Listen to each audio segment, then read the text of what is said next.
Now turn to Section 4. Section 4. You will hear a lecture on the topic of colour psychology. First, you have some time to look at questions 31 to 40.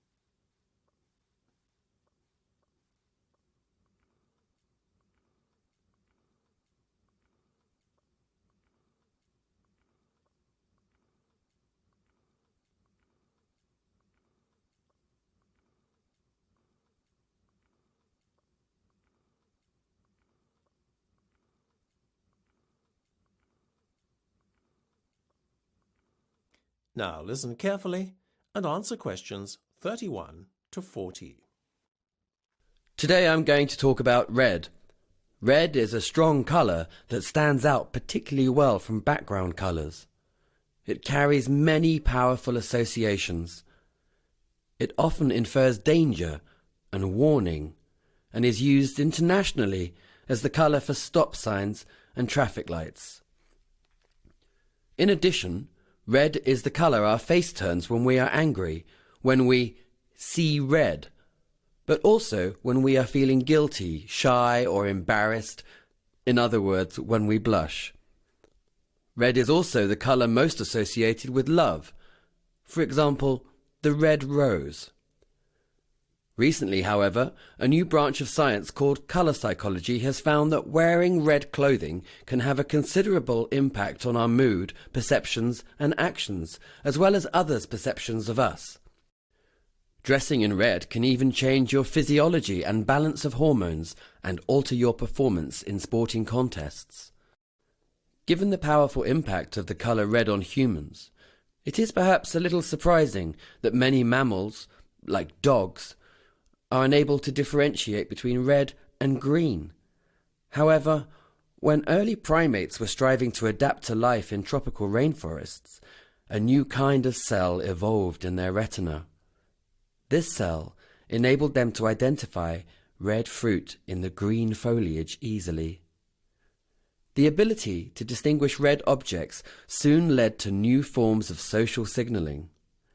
For many primates, red skin, caused by blood pumping near the surface of the skin, is an important sign of social dominance. With vivid markings on their face and bottom, mandrill monkeys are perhaps the most famous example. The strength of the red colour indicates the position that the monkey occupies in the strict social hierarchy of its group. In fitter and more dominant individuals, the red is much stronger. By recognizing other monkeys' strength and fitness, lower-ranking and weaker monkeys are able to avoid coming into conflict with these much stronger rivals. In 2004, two psychologists at the University of Durham in the UK decided to investigate whether humans might react in a similar way to red. Russell Hill and Robert Barton decided to test how humans might respond to red clothing.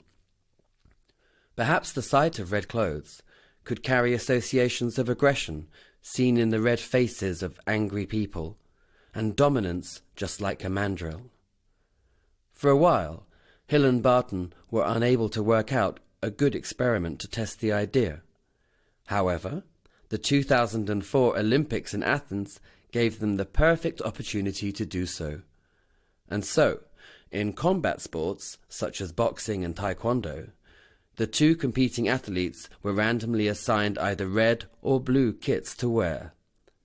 This enabled Hill and Barton to compare the same athletes' performances when they were wearing different colours. By tracking the athletes' progress through the games, they found that those wearing the red kits were about 5% more likely to win their contest than those wearing blue. So, although wearing red could not, of course, change the athlete physically, it did seem to give them a small competitive advantage. Later studies showed that the effect of wearing red was an advantage in other sports too. In football penalty taking, for example, they are less likely to score if the goalkeeper is wearing red. Although the effect of wearing red in sport is well established, the exact reason for it remains a matter of debate. There are three possibilities, of which 1, 2, or even all three have a significant impact. The first is that people who wear red feel themselves to be more dominant, which boosts their confidence, as well as triggering physiological changes, like an increased heart rate and higher testosterone levels, all of which could improve their performance. Another possibility is that the red colour might intimidate the competitor. So, in just the same way that the less dominant mandrill monkeys tend to avoid competing with the higher-ranking monkeys with crimson faces, the individual may feel socially inferior to a competitor wearing red. The third possibility is that it might have something to do with the referees who score combat sports. In one experiment, the colours of outfits and videos of taekwondo contests were changed, and then the videos were shown to experienced professional referees. Simply changing the colours of the contestants' clothing changed the way the referees scored them. Whoever was wearing red was favoured.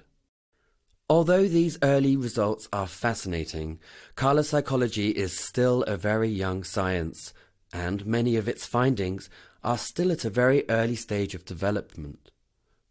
The experimental results need to be confirmed by further studies. However, in the future, the hope is that colour psychology will help in the production of more productive working environments. That is the end of section 4. You now have half a minute to check your answers.